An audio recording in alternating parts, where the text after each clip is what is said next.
They say every war has its origin, a spark that ignites the fire of conflict. But what if I told you the greatest war in history didn't happen on Earth?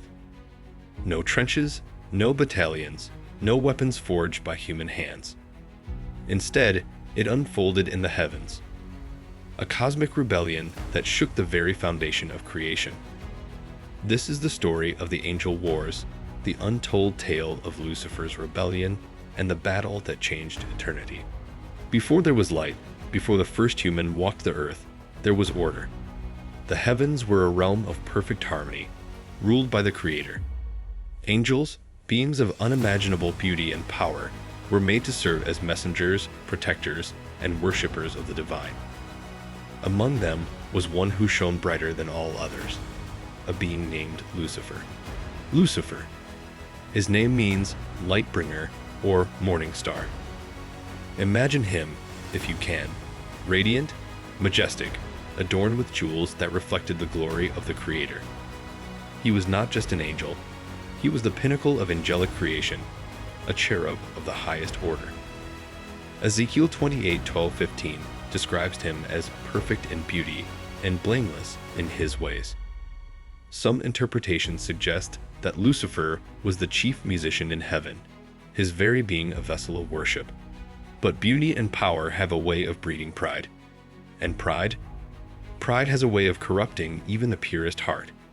Somewhere in the depths of Lucifer's being, a seed of envy began to grow. He looked at the Creator's throne, at the worship poured out by all the angels, and a dangerous thought whispered in his mind. Why should it not be mine? The book of Isaiah records his audacious ambition. I will ascend to the heavens. I will raise my throne above the stars of God. I will sit enthroned on the Mount of Assembly. I will make myself like the Most High. It wasn't enough to serve, he wanted to rule. Lucifer's pride transformed him. The light bringer became a shadow of his former self, twisted by his desire for power. But he wasn't alone. His charisma, his brilliance, drew others to him. Revelation 12 tells us that 1/3 of the angels, thousands, perhaps millions, were persuaded to join his cause. This was no small disagreement. It was an outright rebellion. The mysterious origins of this celestial war have fascinated scholars for centuries. Biblical texts like Isaiah 14, Ezekiel 28, and Revelation 12 offer glimpses into the events, but much remains shrouded in mystery. Extra-biblical accounts, such as those in the apocryphal Book of Enoch, add layers of intrigue. Now, imagine this moment: the heavens, a place of eternal peace, suddenly divided. The once harmonious choir of angels splintered into factions. On one side, Lucifer and his followers, their hearts burning with rebellion. On the other, the loyal angels, led by Michael, the archangel, a warrior whose very name means "who is like God." The battle that followed wasn't fought with swords or shields, but with power beyond human comprehension. Revelation 12 gives us a glimpse. Michael and his angels fought against the dragon, and the dragon and his angels fought back. The imagery here is striking.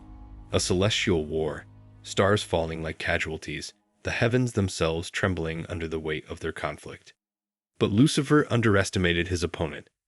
The Creator had imbued Michael with authority and strength, and the loyal angels fought with a purpose that no rebellion could match. In the end, Lucifer and his followers were cast out of heaven, their radiance stripped away, their glory turned to ash. They fell like lightning, banished to the earth, their rebellion defeated. Yet, the story doesn't end there.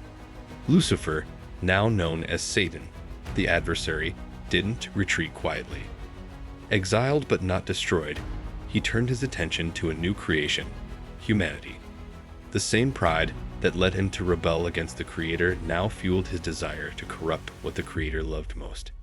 In the Garden of Eden, he appeared as a serpent, whispering lies to Eve. His words were venom, dripping with deceit. "You will not surely die. You will be like God, knowing good and evil."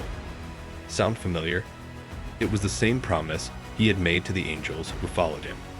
From that moment, the war expanded. It was no longer confined to the heavens. it became a battle for the souls of humanity. And here's where the story takes a turn that's both unsettling and awe-inspiring.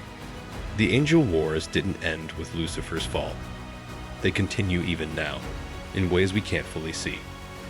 Ephesians 6:12 reminds us, "For we wrestle not against flesh and blood, but against principalities, against powers, against the rulers of the darkness of this world, against spiritual wickedness in high places."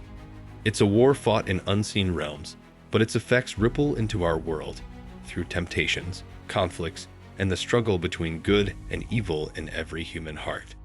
How much of this is literal? How much is symbolic? Theologians and historians debate this endlessly. Some argue that the angel wars represent a cosmic metaphor for the battle between order and chaos, good and evil. Others see it as a literal account of events that took place beyond human perception. And then there are those who find truth in both interpretations, believing the story resonates on both a spiritual and symbolic level. But there's hope. The Bible promises that this war has an ending, and it's already written. Revelation 20 speaks of a final confrontation, where Satan will be defeated once and for all, cast into a lake of fire, never to deceive or destroy again. Until then, the battle continues, and we, whether we realize it or not, are part of the story. What do you think about this celestial conflict? Does it change the way you see the world around you, or perhaps even yourself? Let us know your thoughts in the comments below. If you found this story as fascinating as we did, don't forget to like this video, share it with someone who loves a good Bible story, and subscribe to our channel for more Bible stories from history, myth, and beyond. The angel wars may be ancient, but their echoes remain. And as long as they do, we'll be here to uncover their secrets.